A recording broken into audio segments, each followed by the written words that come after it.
नहमदुहु व नुसल्ली अला रसूलिल करीम अम्मा बाद फ़अऊज़ु बिल्लाहि मिनश्शैतानिर रजीम बिस्मिल्लाहिर रहमानिर रहीम रब्बि इश्रह ली सदरी व यस्सिर ली अमरी वहलुल उक़दतम मिन लिसानी यफ़क़हू क़ौली। अस्सलामु अलैकुम व रहमतुल्लाहि व बरकातुहू। दोस्तों, जैसा कि आप लोग रहमानी कायदा लिखा हुआ देख रहे हैं, मैंने ये कायदा अपने सामने क्यों रखा है और इसका मकसद क्या है और मैंने ये चैनल क्यों बनाया है। सबसे पहले तमाम दोस्तों से गुजारिश है कि आप लोग मेरा चैनल सब्सक्राइब करें और मेरी तमाम वीडियोस को सुनें, समझ के उसके बाद मुझे आप कमेंट में ज़रूर बताइएगा कमेंट्स में कि मुझे इस काम को आगे लेके जाना चाहिए या नहीं। मेरा मकसद सिर्फ़ और सिर्फ ये है कि जो औरतें कुरान पाक नहीं पढ़ी हुई हैं या जो मजहूल के साथ पढ़ी हुई हैं या जिनके बच्चे मदरसों में या मदारिस में या घरों में कारी साहब पढ़ा रहे हैं, तो उसके लिए जो है ना, उनकी रहनुमाई के लिए मैंने ये चैनल बनाया है।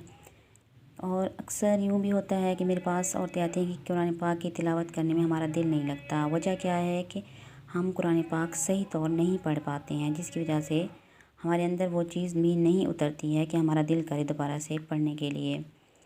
तो कुरान पाक जो है एक नूर का समंदर है और इस नूर के समंदर के अंदर जितना उतरा जाए उतना ही फ़ायदा हासिल होता है, ये तो हम जानते ही हैं। लेकिन अफ़सोस की बात यह है कि कुरान पाक के 30 पारे और फ़िक्स आयत हैं, फ़िक्स पारे हैं, उसके बावजूद हम पूरी ज़िंदगी में कुरान पाक को सही तौर ना पढ़ पाएँ, तो ये बहुत ज़्यादा हमारे लिए अफ़सोस की बात है।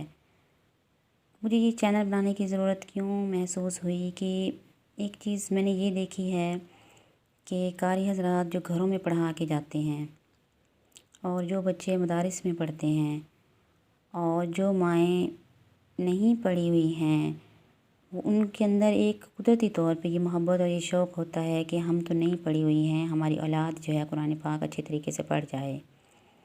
और एक माँ वो होती है जो मजहूल के साथ पढ़ी होती है, वो भी बच्चे को नहीं देखती है कि हमारा बच्चा कैसा पढ़ रहा है, ना ही वो बच्चे को आगे सबक दे सकती है या सुन सकती है, ना समझ सकती है कि बच्चे की गलती क्या है। और कुछ माएँ ऐसी हैं या बहनें भी ऐसी हैं कि वो कहती हैं कि हमने सुन के टीवी पे या मोबाइल पे जो है ना कुरान पाक सही कर लिया है। तो ये सारी माएँ जो है ना मेरे सामने आ चुकी हैं और इनका मैं सुन चुकी हूँ इस तरह के बंदों का। तो फिर भी उसके बावजूद भी कुरान पाक जो है बहुत ज़्यादा गलत पढ़ा जाता है।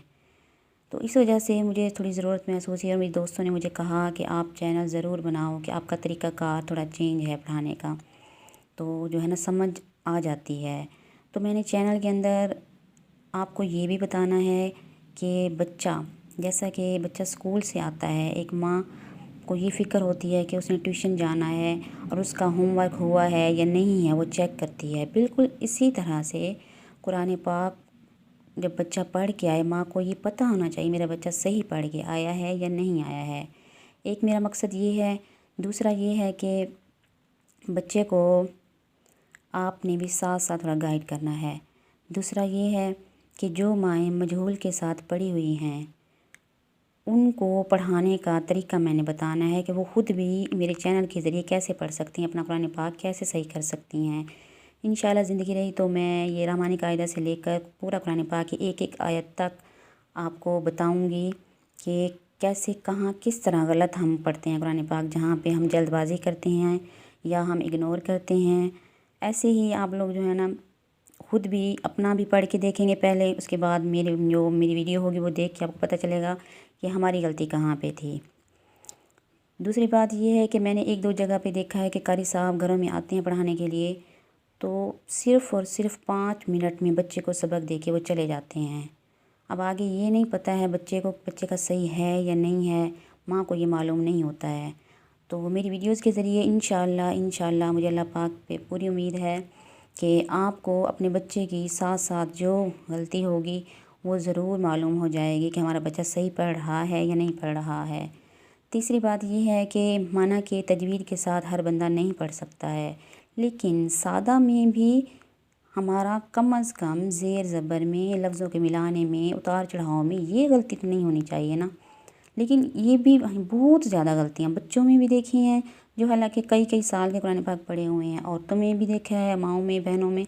सब में, हत्ता कि मेरे पास डिग्री होल्डर्स भी, कुछ गवर्नमेंट स्कूल की टीचर्स का भी मैंने सुना हुआ है, उनको भी इस चीज़ का नहीं पता होता है। तो इंशाअल्लाह अल्लाह पाक के हुक्म से मुझे जो है पूरी उम्मीद है कि आपको बहुत ज़्यादा रहनुमाई मिलेगी। आप लोगों ने मुझे कमेंट्स में ज़रूर बताना है कि मैं अभी इस काम को आगे लेके चलूँ या नहीं। तो आपकी जो है मुझे राय का इंतज़ार रहेगा। अगली वीडियो के लिए इजाज़त दीजिए। अल्लाह हाफ़िज़। सुब्हानकल्लाहुम्मा व बिहम्दिका अशहदु अल्ला इलाहा इल्ला अंता अस्तगफिरुका व अतूबु इलैक। अस्सलामु अलैकुम व रहमतुल्लाहि व बरकातुहू।